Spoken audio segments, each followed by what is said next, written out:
E olha, você conhece os procedimentos de um divórcio? A CTV foi conversar com o advogado Fausto Santana, que explica como isto acontece. Acompanha comigo na reportagem do Anderson Barbosa. Quando o ser humano casa, cria-se um vínculo do casal através do casamento. Se decidir separar, a forma de quebrar esse vínculo é o divórcio. Ou seja, o divórcio é o instrumento jurídico pelo qual se põe fim ao casamento. Se um casal quer se separar, é pelo divórcio que vão conseguir a dissolução do casamento.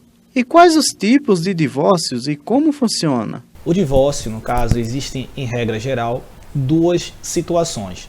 Quando as partes querem se divorciar, ou seja, o casal quer se divorciar, e quando o casal, ou pelo menos um deles, não quer se divorciar.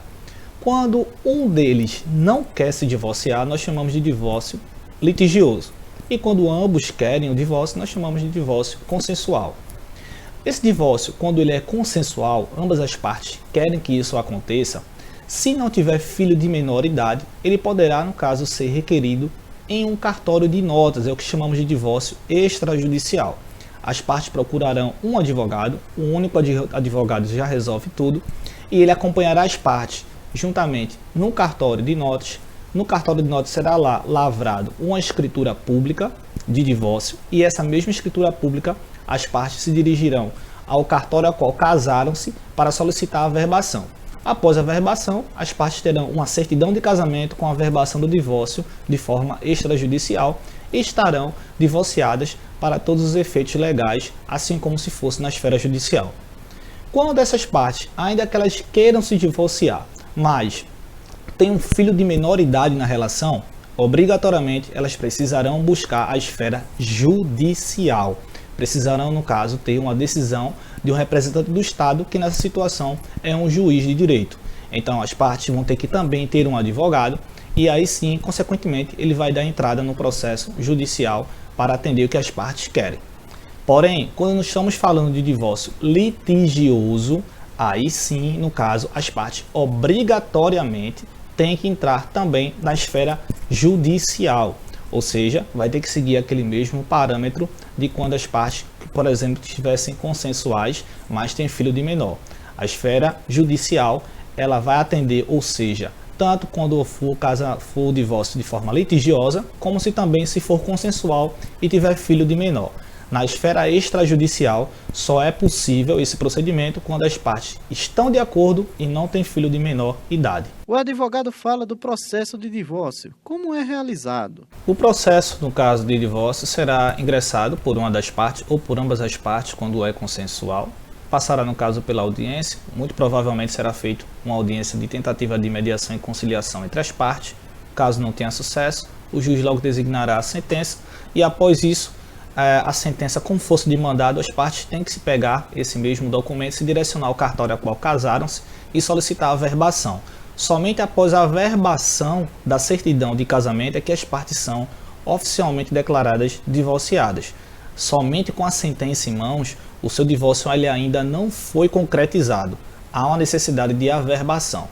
Em determinadas comarcas, cidades, estados, enfim, os juízes ou as varas, de família, elas têm comunicação direta com os cartórios. E aí elas enviam diretamente para o cartório por um sistema chamado malote digital. Eles enviam esse mandado de averbação para que o cartório já cumpra esse procedimento de averbar a certidão em específico, ou termo em específico. E quando a parte for no cartório, ela só vai fazer a solicitação dessa certidão averbada. O procedimento de separação, que na década de 90, até mesmo antes, era bem famoso, onde as partes precisavam ingressar com pedido de separação e somente após 2 anos que poderia requerer o processo de divórcio. Hoje em dia, apesar de existir a previsão no nosso CPC, o Código de Processo Civil, ele não é mais utilizado. Então, entrou em desuso esse procedimento. Hoje, com a possibilidade de ingressar diretamente com o processo de divórcio, as pessoas optam por entrar dessa forma na via judicial. E quando se fala em divórcio, se pensa logo da partilha de bens. É aí que, em muitos casos, é preciso ir para a justiça. Mas como é esse procedimento no divórcio? Bom, a partilha dos bens, ela será, no caso, feita de acordo com o regime que as partes escolheram no momento ou no ato da entrada do casamento. O juiz, de acordo com a situação do matrimônio, é que ele vai ponderar a melhor decisão dentro das circunstâncias. Então, existem pessoas que se casam no regime parcial de bens, pessoas que se casam no regime de comunhão universal de bens e pessoas que se casam no regime, por exemplo, de separação total de bens. Em situações, inclusive, mais restritas, pessoas que se casam em separação obrigatória de bens, que muita gente se confunde. O regime de separação obrigatória é quando é uma imposição legal.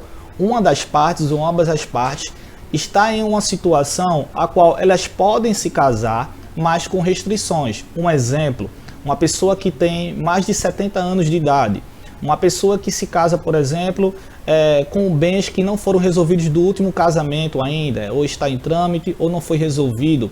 Pessoas como essas, ou como esses exemplos, elas podem se casar, porém, elas têm essas restrições previstas em lei que só poderão se casar sob o regime de separação obrigatória.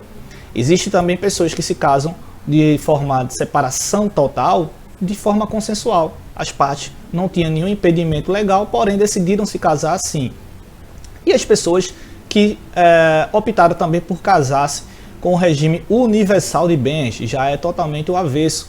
Esse procedimento que significa? Significa que todos os bens que foram adquiridos antes até mesmo de se conhecerem e aquilo que vier a adquirir dentro do matrimônio pertencerá sempre ao outro, ainda que o bem esteja unicamente no nome deste ou daquele. E o parcial, que é o mais comum, o regime parcial de bens, ele no caso prevê que só irá se comunicar os bens que forem adquiridos entre as partes ou entre os nubentes do casamento para frente. O que foi adquirido antes do casamento não se comunica. Vale salientar que esses bens que nós frisamos são bens sempre onerosos, ou seja, são bens que foram adquiridos por alguma onerosidade às partes. Bens gratuitos, por exemplo, como herança, no regime de comunhão parcial de bens, ele não se comunica. Mas no regime, por exemplo, de comunhão universal de bens, ele já se comunica. Porque, como disse outrora, ele sempre, no caso, busca todos os bens, inclusive aqueles até mesmo que as partes já tinham antes de conhecer uma a outra. E no regime de separação consensual, que a gente chama de separação total de bens, ele, no caso, separa tudo absolutamente. Ele não deixa nada se comunicar, tanto os bens que foram adquiridos antes, como os bens que foram adquiridos posteriormente. A pensão alimentícia é outro ponto muito importante em um divórcio. E como é realizado? Quando dada entrada no divórcio, dentro desse processo será pedido algumas coisas. E a depender da situação, poderá ser pedido coisas, por exemplo, a partilha dos bens ou também a pensão alimentícia. A pensão alimentícia, ela existe em duas hipóteses. Ou será direcionado para um dos cônjuges, ou poderá ser direcionado para o de menor quando existe um filho na relação. Quando a gente fala de pensão alimentícia para cônjuges, o juiz vai avaliar o caso em concreto. Por quê? Porque há situações que uma das partes dependia economicamente, totalmente ou integralmente da outra pessoa. E uma vez comprovado isso, provavelmente poderá ser dado a pensão alimentícia. Mas como frisei, isso vai depender de caso a caso. Não há, no caso, um direito certo, objetivo sobre essa situação, porque, apesar de existir a previsão legal, o juiz vai analisar se uma das partes de fato precisa ou não da pensão alimentícia, direcionado, claro, para o cônjuge. Quando nós falamos de menor de idade, aí sim estamos falando de um direito bem objetivo e que certamente uma das partes ou ambas as partes terão que prestar alguma pensão direcionada ao seu filho ou de menor idade. Vale lembrar que essa pensão ela tem uma durabilidade, em regra, até os 18 anos de idade, podendo ser prorrogada caso se comprove em juízo que há uma necessidade, principalmente para fins de educação, desse filho de menor até os 24 anos, por exemplo. Muito bem, dicas valiosas aí do advogado.